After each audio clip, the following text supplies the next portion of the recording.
everyone, welcome back to Kingdom College. I'm Celine and I'll be helping you guys out for your selective high school trial test. Today we'll be doing Power Reading Skills Test 12, focusing specifically on comprehension. Okay, so let's get started. Once again, I'll get you guys to take a read of this extract before we begin in your own time, and we'll get started on answering questions 1 to 3. This is an excerpt from Brenda is the Night by Jeffrey McSkimming. If you read this extract correctly, you will also notice that this is a prose, so a descriptive piece of writing with very little plot. Okay, so we're going to take a look at question 1. Okay, it says, which of these words is used to describe an optical illusion caused by the shimmering desert? This is one of those questions where you actually don't really need to look at the text that much because we're looking at the vocabulary, the meaning of the words. Horizon, for example, actually means when there's a sunset or a sunrise and you have that line where the sun is rising or falling. So that is not an optical illusion by a shimmering desert. That's just the state of the sun, really. An oasis is a location, so that cannot be an optical illusion. An image is a very general term. However, mirage is something that kind of blinds you. It's some people describe it as like some sort of like show. So not image, it is a mirage, okay? Mirage can also be a bit deceitful at times. Some people can use it for like magic shows and such, like this word to describe magic shows. So in this case, I think something is really important to look at is vocab. Moving on to question 2. In gluing ibis feathers to his body, one man used which method of deception? So A is not correct because camouflage is like that pattern, or you're trying to imitate the pattern of your surroundings onto your skin. So that's not true. B, subterfuge could be potential, so we won't get it out yet. D, hiding, that is a verb. We're not looking for a verb, okay? We're trying to look like at the method, so we're looking for a noun, really, okay? These two words are nouns, okay? Since we have two very close answers, we can take a look at the text where it says the story about the one man long ago was said to have glued ibis feathers and a long curved stick to his mouth, crying loudly. Right, so at this part, right, it's almost as if this man doesn't want to appear as a human being, okay? He wants to seem like a bird, okay, or some like an animal, okay? So he is basically trying to disguise himself as something that he is not. This word subterfuge, I will definitely admit that it may be applicable, but this is not the case because it's supposed to have some sort of end goal, okay? Some sort of elaborate plan, and this is not an elaborate plan. This is just some way he wants to seem so that people will leave him alone, and there are no implications that there was some sort of master plan. For question 3, once again, we are reviewing vocabulary, okay? Which of the following attributes of camels in this story is an anthropomorphism? I'm not sure if you guys are well versed with this particular word, but this word is supposed to be like animals able to be like humans. A is incorrect. That is a description of camels, okay? They travel as a herd. That is very animal-like, so it cannot be B. C, they walk across the sand.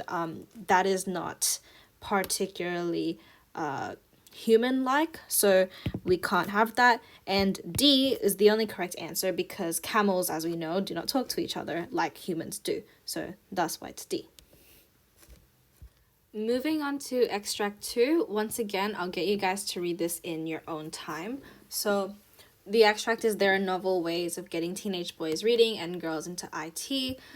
So this is a closed passage, okay?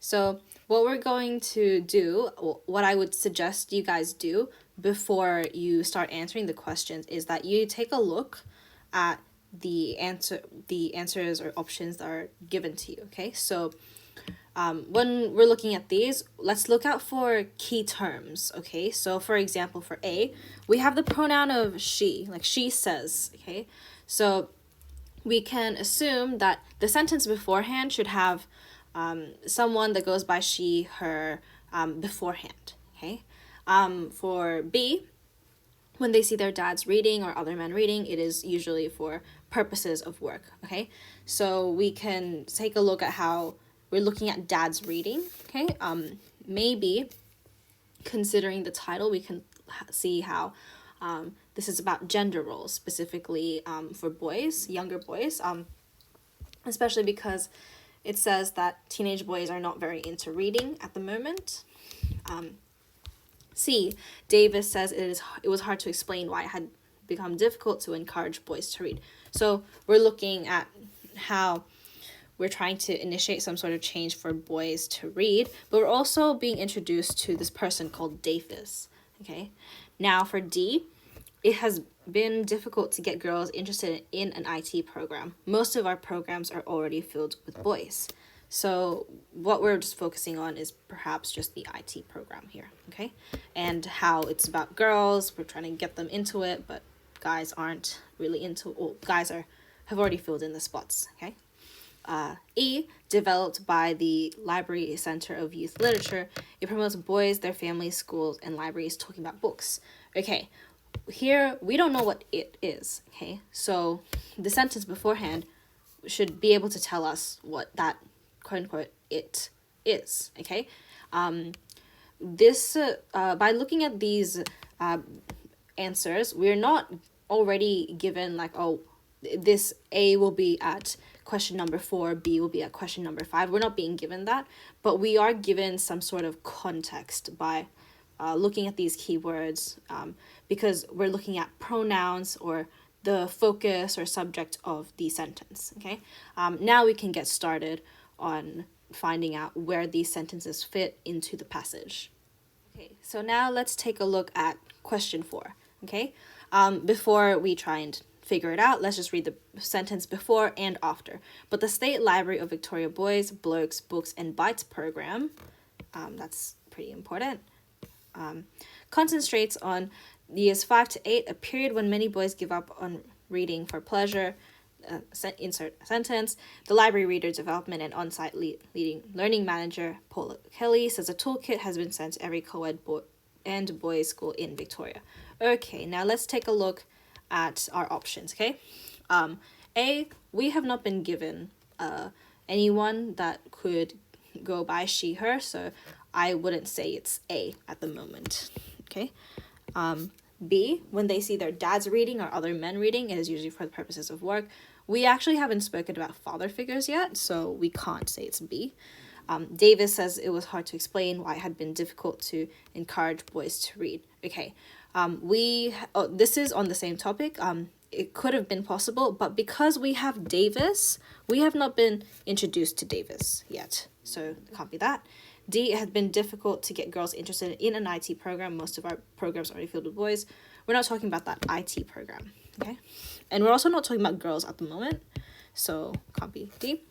E, developed by the Library Center of Youth Literature, it promotes boys, their families, schools, and libraries talking about books. Okay, here we can deduce that is E, simply because, right, we were already talking about the library, okay? And their program, the program name was actually the State Library of Victoria Boys, Blokes, Books, and Bites program, okay?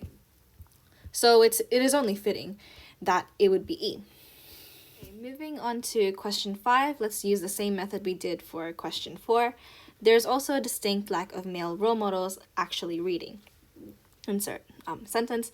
They equate the idea of reading as work. It's not fun. So really important part, note how there's the quotation marks. This is a piece of dialogue, okay? Somebody is speaking, okay?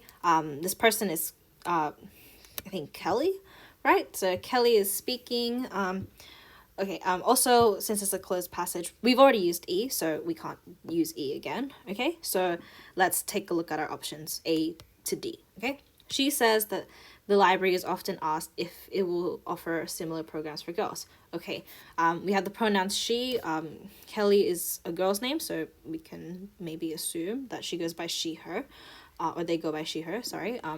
So this could have been an option, right? But we're looking at similar programs for girls, and the actual piece of dialogue is talking about boys and how they need role models, okay?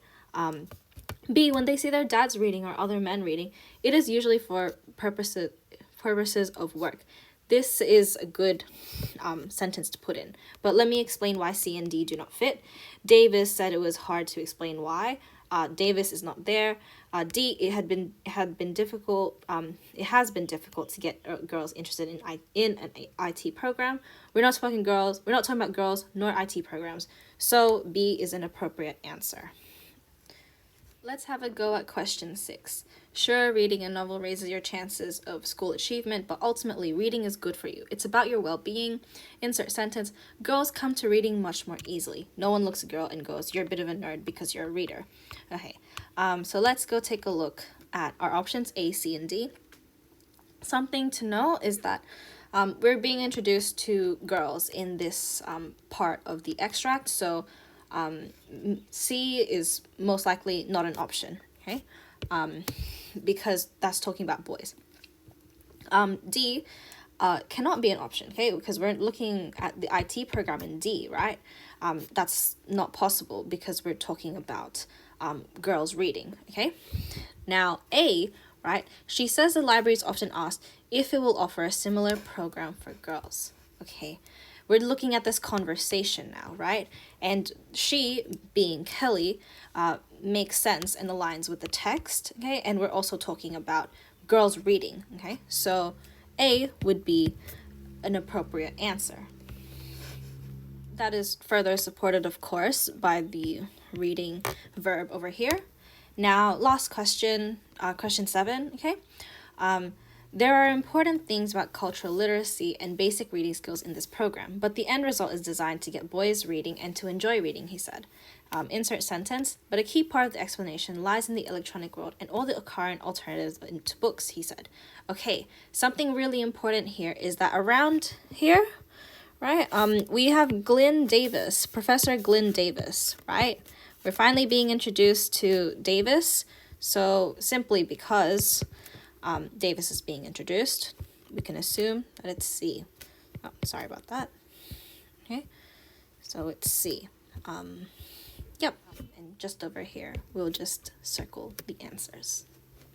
Last extracts. Once again, I'll get you guys to read this in your own time. So soft drinks, a bit of a pest, okay?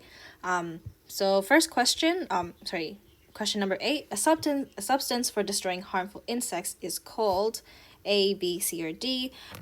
We actually have the word pesticides up here, right? And that is what's so scary about these drinks, the fact that they have pesticides in a soft drink, okay? That's what the article is about. So answer is B, okay? A pest is an insect, by the way, so that was a play on the word there, okay? Now let's take a look at question number 9. The industry denies children are at risk. In this statement, the word industry refers to. So we can take a look at the sentence if you would like to, right? Firstly, researchers are warning us, okay? So researchers are actually they're not denying it, okay?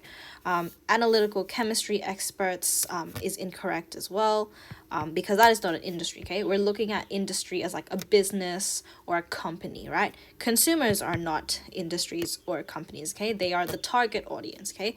But Coca-Cola and other soft drink companies, quite literally at the company's part, that is an industry or industries, okay? Now, number 10, the purpose of the article is to it is not to encourage people to drink water, because there's actually nothing in this text that tries to even mention water or try and promote drinking water at all, okay?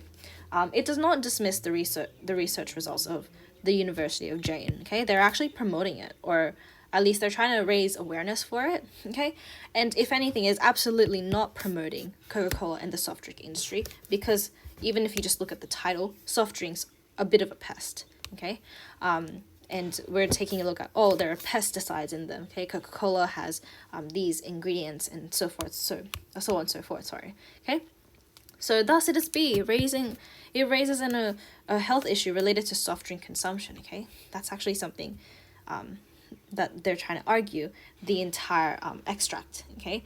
That soft drinks are not particularly healthy, they have these pesticides in them, okay? So thank you for doing the test with me, guys.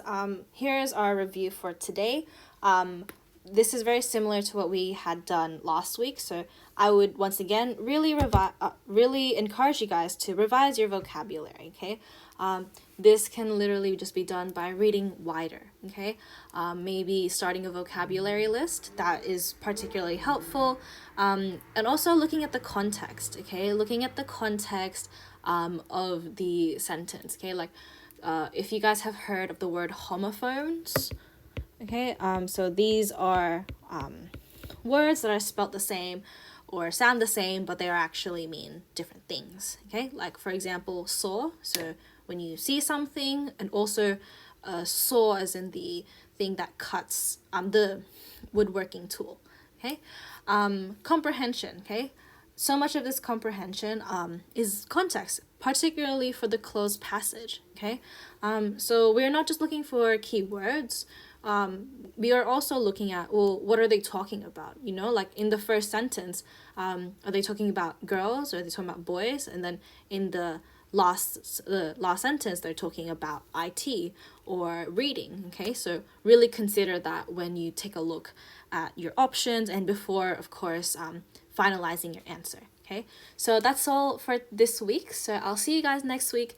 Please have a safe week and have fun. And yeah, good luck on any exams you have later on. Bye!